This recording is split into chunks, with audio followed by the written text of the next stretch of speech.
पहलवानी से जुड़े इतिहास के पन्नों को पलटकर देखें तो साफ हो जाता है कि इस कला की शुरुआत भारत से हुई थी। हम कथाओं और किस्सों में अक्सर महाबली योद्धाओं के नाम सुनते आए हैं, लेकिन इस सबसे ऊपर उठकर हम उन पहलवानों का जिक्र करेंगे जिन्हें दुनिया ने खुद वास्तविकता में देखा और जाना है। इस वीडियो के जरिए हम भारत के कुछ ऐसे ही अजय पहलवानों के बारे में जानकारी देने जा रहे हैं। किक्कर सिंह। किस्सा अंग्रेजों के जमाने का है। सन 1857 में लाहौर में एक विशालकाय बच्चे ने जन्म लिया। प्रेम सिंह नाम का यह बच्चा 20 साल की उम्र तक 7 फीट लंबा और 150 किलो का पहलवान बन चुका था।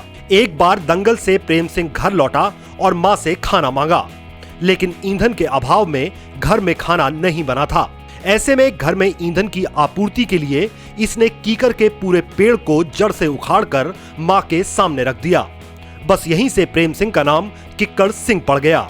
इस पहलवान ने देश भर की लगभग सभी रियासतों के पहलवानों को चुनौती दी और सभी को धूल चटा दी। उस दौरान राष्ट्रीय स्तर के मुकाबले नहीं होते थे, लिहाजा स्वाभाविक है कि इसके नाम कोई मेडल नहीं है, लेकिन फिर भी पहलवानी के इतिहास में किक्कर सिंह का नाम सदा सुनहरे अक्षरों में याद किया जाएगा। गामा पहलवान। गुलाम मोहम्मद उर्फ गामा पहलवान भारत का वो पहलवान था जो 50 साल के करियर में कभी किसी से नहीं हारा। मात्र 10 साल की उम्र में गामा ने अच्छे खासे पहलवानों को धूल चटाना शुरू कर दिया था। गामा रोज 1000 दंड बैठक और 2000 पुशअप लगाया करता था। इसकी रोजाना की खुराक में 100 अंडे, 6 देसी मुर्गे, 10 लीटर दूध, आधा किलो घी और बादाम का टॉनिक शामिल था। सन 1895 में गामा का सामना देश के रुस्तम हिंद रहीम बख्श सुल्तानी वाला से हुआ। रहीम बख्श की लंबाई 6 फुट और 9 इंच थी, जबकि गामा केवल 5 फुट 7 इंच का था, लेकिन बावजूद इसके मैच ड्रॉ रहा। इसके बाद गामा ने दतिया के गुलाम मोहम्मदीन, भोपाल के प्रताप सिंह, इंदौर के अली बाबा सेन और मुल्तान के हसन बख्श जैसे धुरंधर पहलवानों को धूल चटाई। वहीं रुस्तम हिंद रहीम बख्श से एक बार फिर मुकाबला हुआ और गामा ने इस बार रहीम बख्श को चारों खाने चित कर दिया।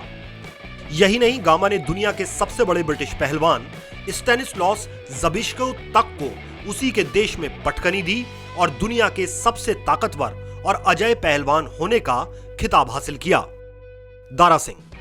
दारा सिंह का नाम लेते ही हालांकि कई सारे फिल्मी किरदार नजर के सामने घूमने लगते हैं, लेकिन बावजूद इसके दारा सिंह को सबसे पहले रुस्तम हिंद यानी एक पहलवान के तौर पर जाना जाता है। फ्री स्टाइल पहलवानी के 55 साल के करियर में दारा सिंह ने दुनिया भर में 500 मुकाबलों में हिस्सा लिया और एक बार भी नहीं हारे।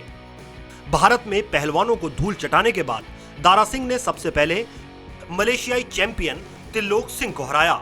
इसके बाद दारा सिंह ने दुनिया के सबसे ताकतवर पहलवान किंग कॉन्ग को हराकर पूरी दुनिया को सख्ते में डाल दिया। वहीं अमेरिका के विश्व चैंपियन लाउ थेज को हराकर दारा सिंह विश्व के सबसे बड़े पहलवान बन गए। खास है कि पहलवानी के बाद दारा सिंह ने फिल्मों में कदम रखा और यहां भी खूब नाम कमाया। सन 2012 में दारा सिंह स्वर्ग सिधार गए, लेकिन रामायण में बहुचर्चित बजरंग बली के तौर पर दारा सिंह सदा के लिए लोगों के जहन में जिंदा रहेंगे। खशाबा दादा साहेब जादव भारत को अंतर्राष्ट्रीय स्पोर्ट्स में पहचान दिलाने वाले पहले भारतीय खिलाड़ी थे। अफसोस, बावजूद इसके इन्हें गुमनामी की जिंदगी जीनी पड़ी। जानकारी के लिए बता दें कि इंडिविजुअल स्पोर्ट्स में दादा साहेब जादव ने देश के लिए पहला ओलंपिक मेडल जीता था। खशाबा ने यह मेडल हेलेंस की ओलंपिक में जीता था। खास है कि इस मुकाबले में हिस्सा लेने के लिए सरकार ने खशाबा की कोई मदद नहीं की थी। ये पैसा उधार लेकर हेलेंस की पहुंचे थे, लेकिन इस जीत के बाद महाराष्ट्र के इस पहलवान को दुनिया जान चुकी थी और इन्हें पॉकेट डायनामो के नाम से जाना जाने लगा था। पुलिस विभाग में स्पोर्ट कोटा इन्हीं के पदक जीतने के बाद शुरू हुआ। लंबे अरसे बाद फिल्म अभिनेता रितेश देशमुख खशाबा की जिंदगी पर फिल्म बनाकर जल्द ही इस पहलवान का परिचय पूरे देश भर से कराने जा रहे हैं। चंदकीराम। हरियाणा के हिसार जिले में रहने वाले चंदकीराम को बचपन से ही पहलवानी का शौक था। अक्सर आसपास के जिलों में होने वाले दंगलों में चंदकीराम हिस्सा लेते रहते थे। पेशे से स्कूल टीचर होने के नाते चंदकीराम को मास्टर चंदकीराम के नाम से भी जाना जाता था। सन 1961 में मास्टर चंदकीराम ने नेशनल चैंपियनशिप जीती और इसके बाद कुश्ती से जुड़े देश के सारे खिताब अपने नाम कर लिए। चंदकीराम को हिंद केसरी, भारत भीम और रुस्तमे हिंद के खिताबों से नवाजा जा चुका है। लेकिन यह किस्सा यहीं खत्म नहीं हुआ। चंदकीराम ने एशियाई खेलों में ईरान के विश्व चैंपियन अबू फजी को ढेर कर देश के लिए स्वर्ण पदक जीता। कुश्ती के क्षेत्र में इस योगदान के लिए मास्टर चंदकीराम को अर्जुन पुरस्कार और पद्मश्री जैसे सम्मान से नवाजा जा चुका है। सतपाल सिंह के पहलवान बनने की कहानी बड़ी दिलचस्प है। किस्सा 5वीं कक्षा का है।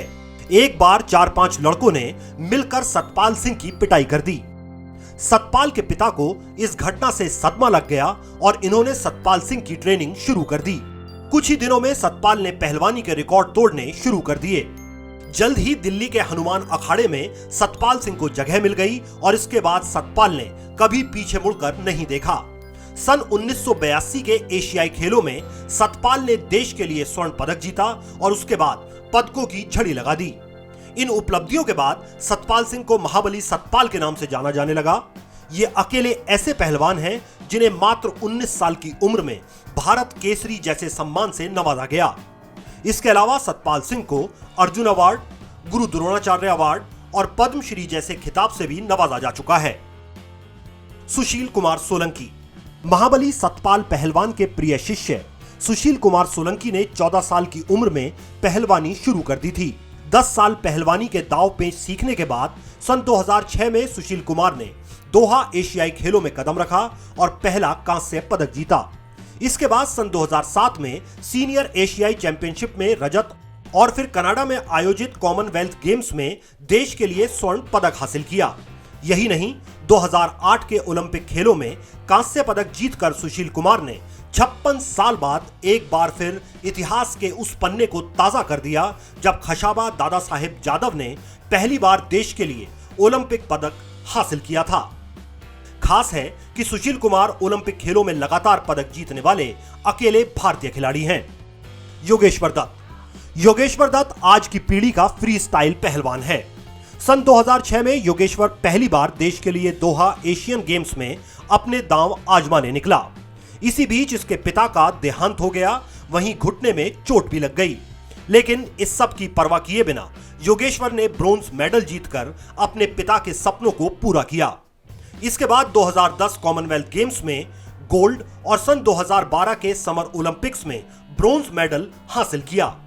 इन उपलब्धियों के लिए भारतीय सरकार ने योगेश्वर को राजीव गांधी खेल अवार्ड और पद्मश्री अवार्ड से नवाजा। सन 2014 में योगेश्वर ने एक बार फिर अपना लोहा साबित किया और कॉमनवेल्थ गेम्स में देश के लिए गोल्ड मेडल जीतकर भारत का नाम पूरी दुनिया में रोशन कर दिया। उम्मीद करते हैं कि आपको हमारा ये वीडियो पसंद आया होगा। आपसे गुजारिश है कि भारतीय पहलवानों की पहचान कायम रखने के लिए इस वीडियो को ज्यादा से ज्यादा शेयर करें और आपके अपने YouTube channel you must know को सब्सक्राइब करना कतई न भूलें। धन्यवाद।